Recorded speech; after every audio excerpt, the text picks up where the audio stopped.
La sexualidad no es solo sexo. Es vínculos, encuentros, desencuentros, género, diversidad, conciencia, goce, comunicación, dudas, amor, poliamor, desamor, sensaciones. Soy Romina Egea Skokman y esto es Secciones.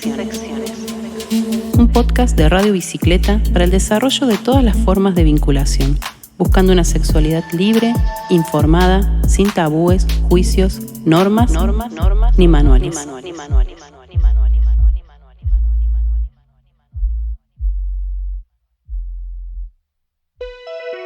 A pesar de los avances que ha significado la educación sexual integral y su implementación, los tabúes y los mitos sobre la sexualidad aún se divulgan de generación en generación. Un sentido de vergüenza, junto a la necesidad de cumplir con roles y normas, limita las posibilidades de vivir como adultos una sexualidad sana y responsable. En el episodio de hoy, derribando algunos mitos sobre sexo. Esto es Secciones.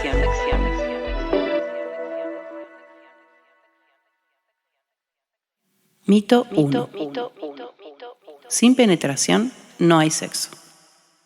Nuestra escasa educación sexual, más una cultura heteronormada, pornocrática y coitocéntrica, nos enseñan que hay una sola forma de tener sexo y es con la penetración del pene en la vagina o el ano.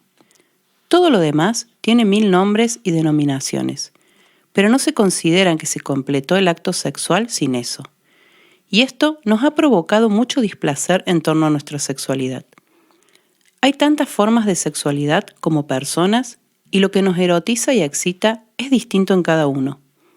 Inclusive la sexualidad con uno mismo sin compañía de otro u otros. Pero esos conceptos hace poco que están siendo visibilizados.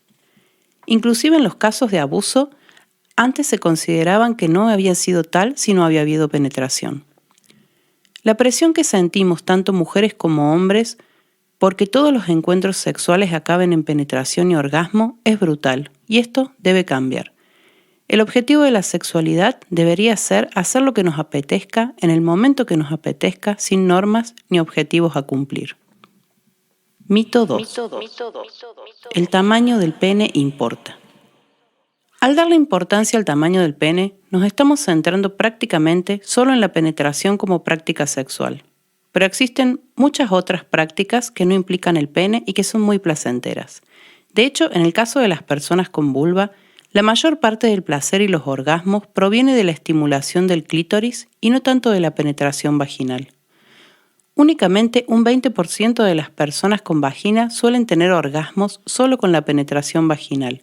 Y sin embargo, prácticamente el 100% de las personas con vulva, salvo afectaciones en los nervios, sensibilidad, etc., pueden tener orgasmos con la estimulación del clítoris.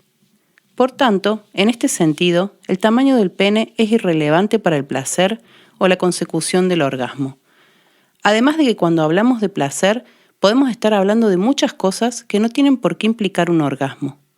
Solo los primeros centímetros dentro del canal vaginal tienen terminales nerviosas, así que aunque fuese por eso, tampoco sería un problema. El único problema con respecto al tamaño tiene que ver con los estereotipos que traemos del porno y del imaginario colectivo con respecto a la sexualidad.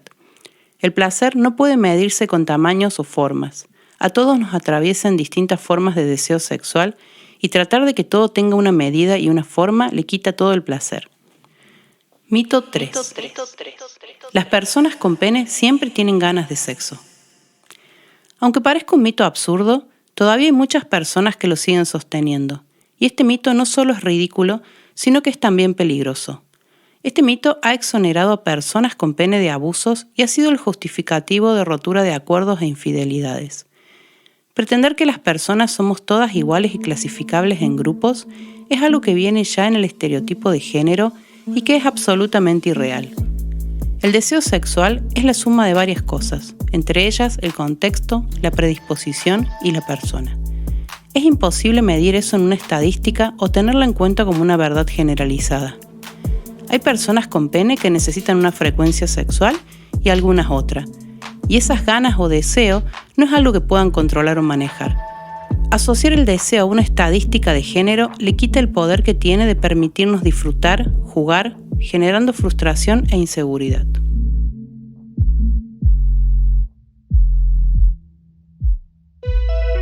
Todos estos mitos que hemos nombrado aquí son unos entre los miles que hay, y son lo que nos ha condicionado las prácticas sexuales desde hace siglos y son muchos de los causantes de las después mal llamadas disfunciones sexuales. Pretender que todo es una estadística o un número y no respetar las singularidades de cada uno es lo que hace la sexualidad una práctica insatisfactoria. Aprendamos a disfrutar sin necesidad de aprobar un examen o de ser parte de una estadística. Seamos coherentes con lo que nos calienta y nos mueve, aunque eso no esté dentro de los parámetros sociales. Les recomiendo que vean la película La vida de Adele. Esto fue Secciones. Gracias por quedarte ahí.